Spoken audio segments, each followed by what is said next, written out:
you know,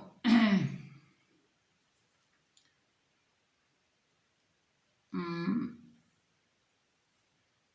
one of my earliest of the very first vision or dream I had about a future was when I was about maybe 11, 12 years old.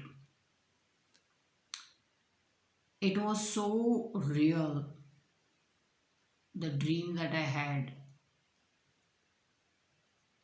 that if you're not a psychic, so lot of good part of the population is not a psychic, will not or does not get a vision or a dream. But if you do, it is so real that you can't tell if it happened or it did not happen. Only gradually will you come to know that these are all dreams and visions, and then you get used to working with them. So, one of the earliest of dreams, prophetic dreams that I got, was when I was about 11, 12 years old. And in that dream,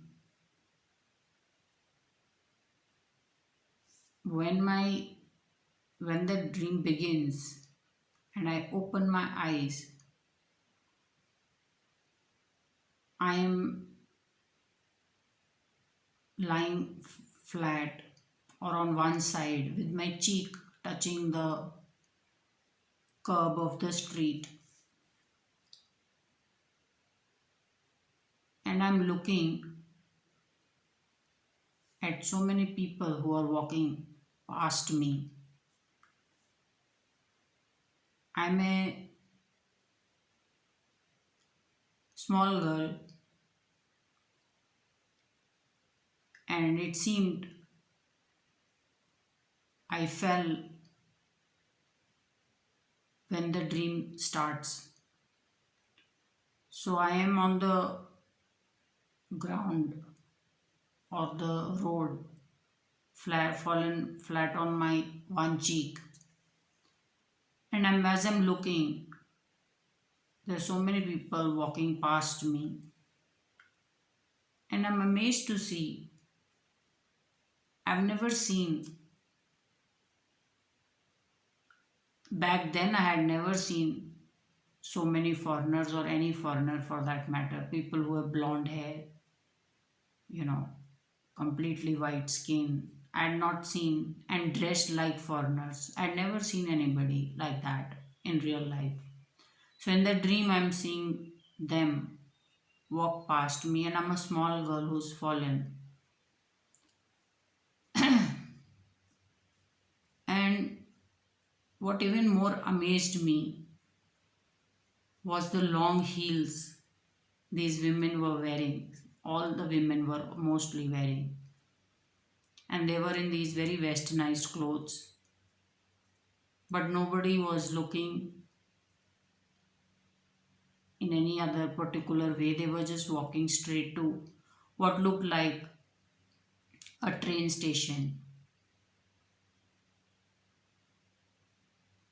And nobody was talking, or there was little bit talking, but people were just walking, looking straight to the train station.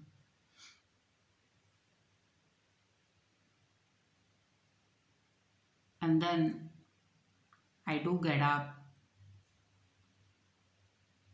and I see one man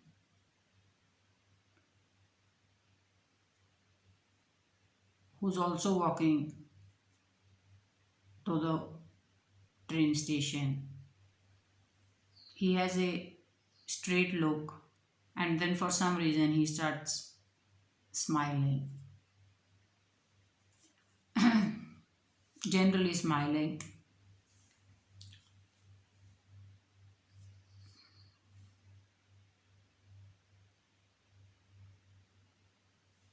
And then in the dream, I see me sitting in a train, and that train is nothing like I have ever seen anywhere. It was a very, very beautiful train and hardly occupied.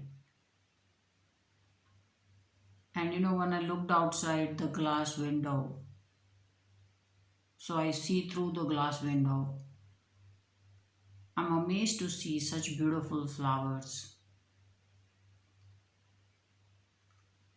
But the train is moving very, very fast. And I say to myself,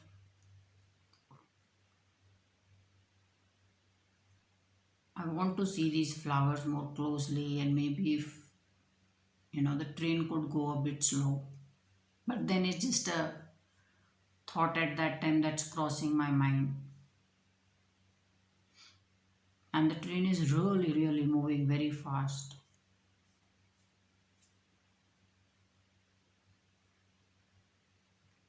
And then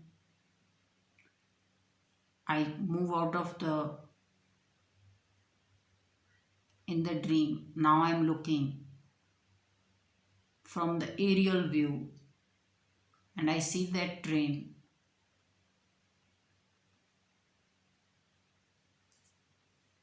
on the bridge going very fast. And that vision makes me go ahead of the train. And then I'm shocked to see the bridge it is running on is not complete. And I almost give out a scream that that bridge is not complete. This train can't be going so fast.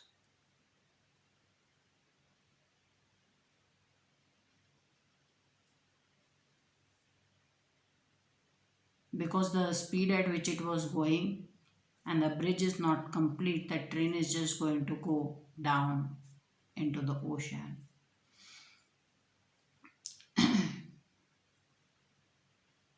It was such a vivid dream. I remember that general population which was going to the train station so well. I remember, you know, when I'm fallen on the ground and I open my eyes in the dream. I remember the heels the women are wearing and the beautiful long heels. And in that general population, just someone is smiling. Also, I remember just a general smile. So,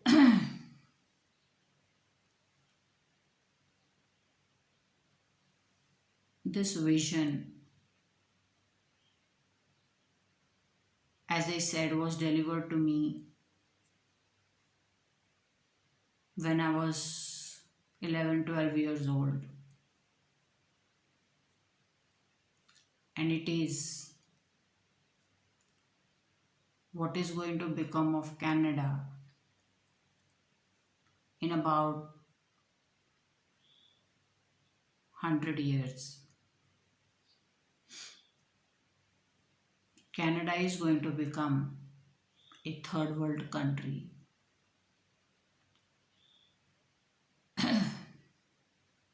I knew it then. In about few years I had guessed it. And the way Canada is headed, this dream could not have been more true or sent such in advance.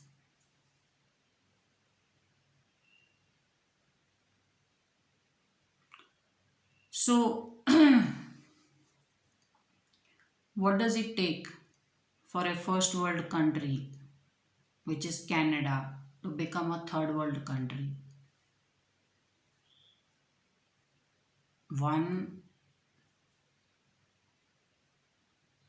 they don't appreciate their own good life.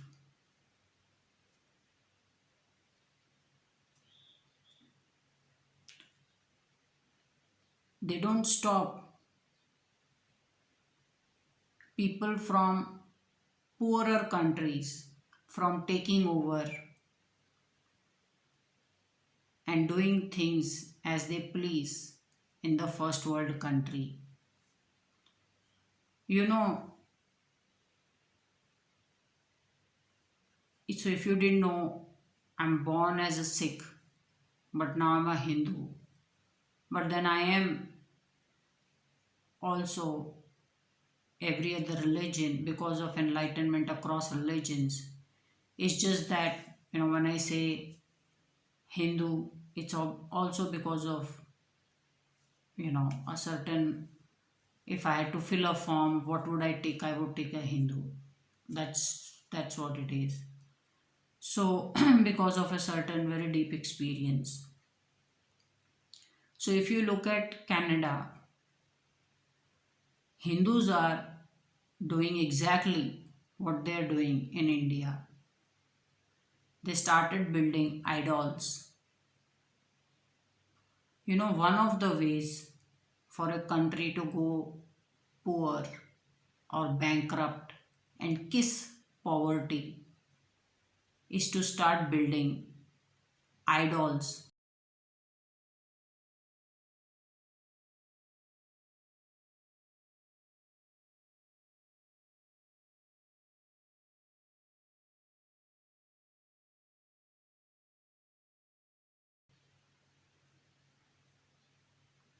Canadian administrator either doesn't know it or does not understand it, but they have given a free hand that if you can create ruins and create Canada into a third world country, then please do so. Muslims are at it on their own. Wherever they go, they will first fight the most containing, dreading laws under Islam. They will run for good life.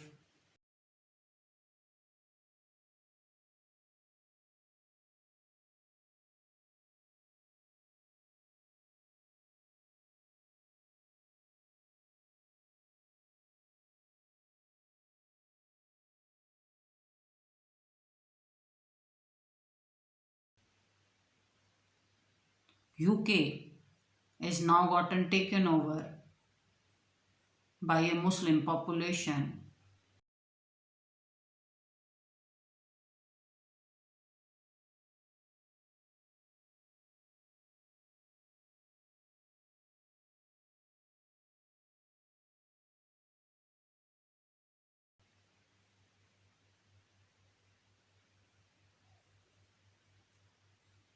because they did not make laws to protect themselves.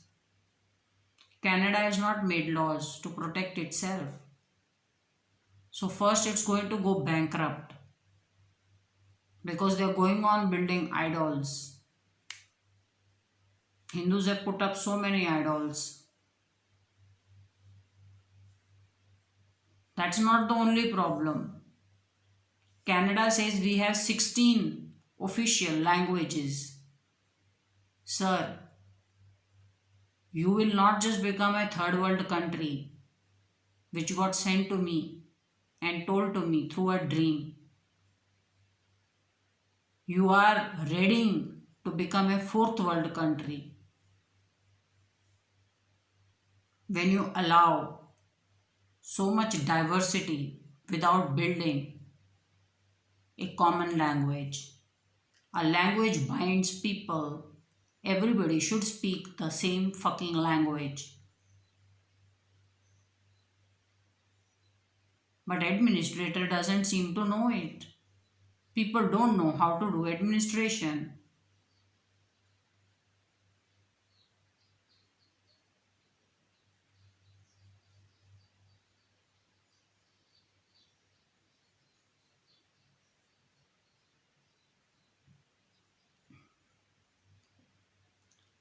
There is this huge push over Khalistan.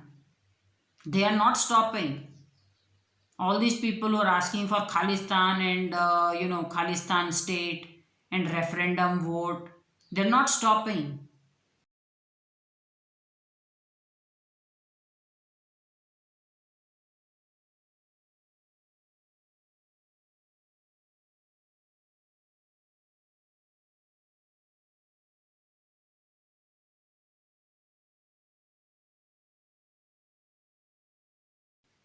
They're radicalized. It is very sad that Hardeep Nijjar is dead. It's very sad that India has killed him and they want to kill some other radical Khalistani also, Gurwant, Patwant, Pannu. But they are up to no good. Why does Canada not understand this? This is the next Taliban in making. When the fuck will you learn administration? People seem to be losing their minds because you've given them such a good life. They will not go scale the mountain. They'll not go running. They're not going swimming. They're not learning anything new. They're completely bent over religion.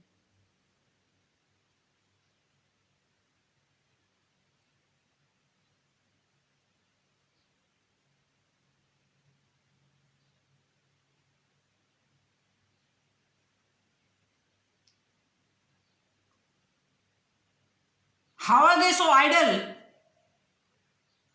Give every migrant, whether it is Hindu, Muslim, Chinese, wherever, world over, if you are a migrant or an immigrant, you will do 2 jobs a day.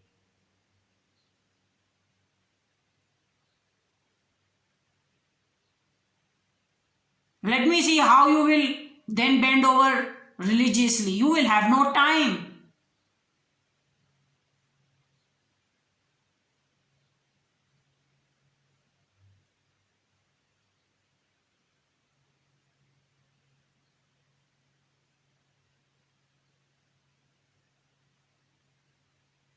Why was that bridge not complete in the dream? Because Canada had no money to complete the fucking bridge.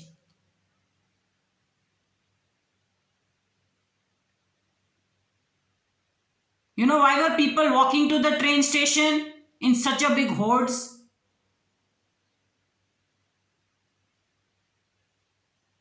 Because there are going to be no more cars.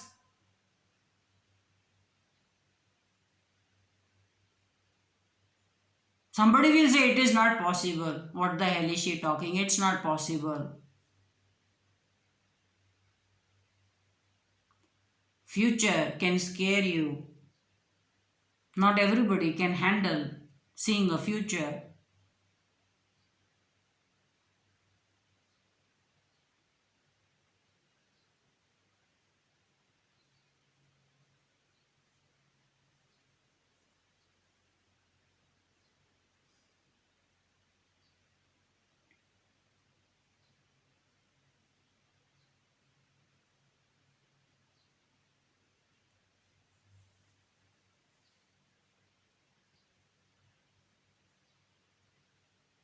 Canadians or these Canadian administrators will say, we wish somebody had told us that Canada is going to become a third world country.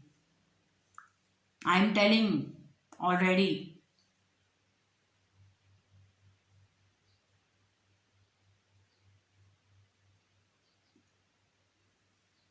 Why I got sent the dream about Canada? I don't tell you.